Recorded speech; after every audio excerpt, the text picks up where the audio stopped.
PMPML प्रशासनाकडून माहिती अधिकार अंतर्गत मागण्यात आलेली माहिती वारंवार दडविणे, अपूर्ण अथवा दिशाभूल करणारी माहिती देणे तसेच बेकायदेशीर पदोन्नती व भ्रष्टाचाराच्या प्रकरणांवरून कोणतीही ठोस कारवाई न करणे या विरोधात समाजवादी पार्टीने आक्रमक भूमिका घेतली आहे। या संदर्भात पुणे शहर समाजवादी पार्टीचे अध्यक्ष जामुवंत मनोहर यांनी पत्रकार परिषद घेऊन गंभीर आरोप केले।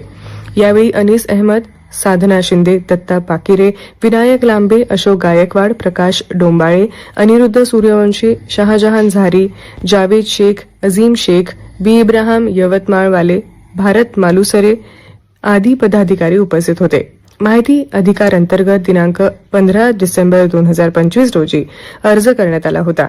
त्यानंतर 18 फेब्रुवारी 2026 रोजी अपील अर्ज तसेच 18 मार्च 2026 रोजी कारवाईची मागणी करणारे पत्रही देण्यात आले। मात्र संबंधित विभागाकडून अद्याप समाधानकारक माहिती देण्यात आलेली नसल्याचा आरोप करण्यात आला। यावेळी प्रशासनाने बेकायदेशीर पदोन्नतीबाबत वेतनवाढ थांबविल्याचे मान्य केले असूनही संबंधित पदोन्नती अद्याप रद्द करण्यात आलेली नसल्याचा मुद्दा उपस्थित करण्यात आला। तसेच या प्रकरणात दोषींवर फौजदारी गुन्हे दाखल करून कठोर कारवाई करावी अशी मागणी करण्यात आली।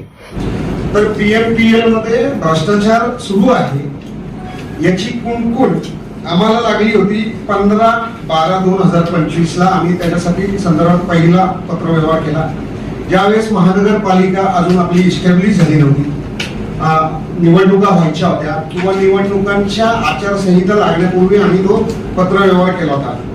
तर त्याच्यातनं काही पत्रव्यवहार आमचा जेव्हा समाजवादी पार्टीने त्यांच्याकडे पत्रव्यवहार केला आणि त्याच्यानंतर आम्ही अपीलच गेलो तर तेव्हा आम्हाला काही माहिती अशी समोर आली। एक तर काही गोष्टी एकदम चुकीच्या विसंगत माहिती देण्यात आली। दुसरी माहिती अशी देण्यात आली की म्हणजे ते जे कागदपत्र आले त्याच्या झेरॉक्सच पुसट आल्या होत्या, म्हणजे माहिती दिली पण आणि ती नाही पण दिली गेली। म्हणून आम्ही अपीलात गेलो तर अपीलात ज्या प्रकरणामध्ये जे दोषी आहेत तेच अपीलीय अधिकारी होते, तर त्यांनी खूप उडवाउडवीची उत्तरे केली। तर सरळ सरळ प्रश्न आहेत आमचे प्रश्न त्यांच्या समोर आम्ही जाणार आहे आणि गेले अनेक दिवस आम्ही पाठपुरावा करतोय की आम्ही माहितीच्या अंतर्गत 15 डिसेंबर 2025 रोजी अर्ज केला होते, त्याच्यानंतर 18 फेब्रुवारी 2026 ला अपील केला, नंतर 18 मार्च 2026 ला कारवाईची मागणी करणारे पत्र दिले। मात्र संबंधित विभागातनं साधा कॉल सुद्धा आम्हाला आला नाही। या पीएमपीएलच्या प्रकरणामध्ये ज्यांना पदोन्नती दिली गेली अशांचे वेतन थांबवले पण त्यांना पदोन्नती दिली गेली। पीएमपीएल मध्ये 8,500 कामगार आहेत।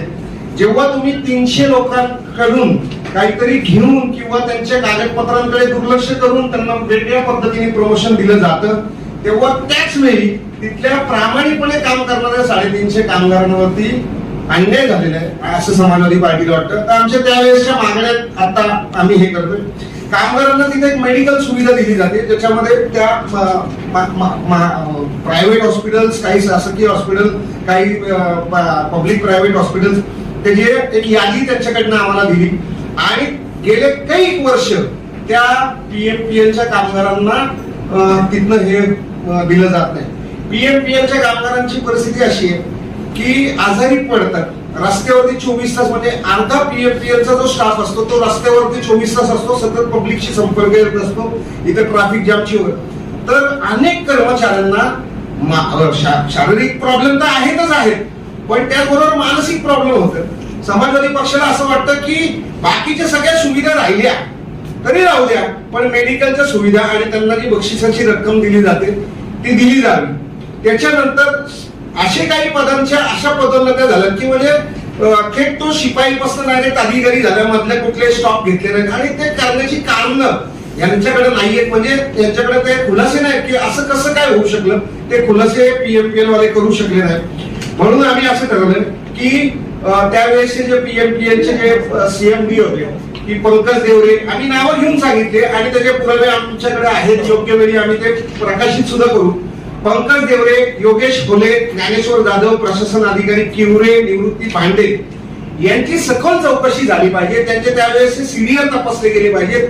त्यावेळेसचे पीएमपीएलच्या बिल्डिंग मध्ये जे सीसीटीव्ही फुटेज आहे त्याचं फुटेज काढून त्याची चौकशी केली पाहिजे, SIT नेमून त्याच्यावरती कारवाई झाली पाहिजे, अशा पद्धतीच्या काही मागण्या आहेत. आणि आम्ही मागच्या सोमवारीच हे आंदोलन, मागच्या मंगळवारी हे आंदोलन करणार होतो, पण पुण्यामध्ये त्या चिमुकलीवरती अत्याचाराची मोठी गंभीर घटना घडली आणि आम्हाला सुद्धा त्यावेळेस जी आंदोलनं झाली त्यामध्ये सहभागी व्हायचं होतं.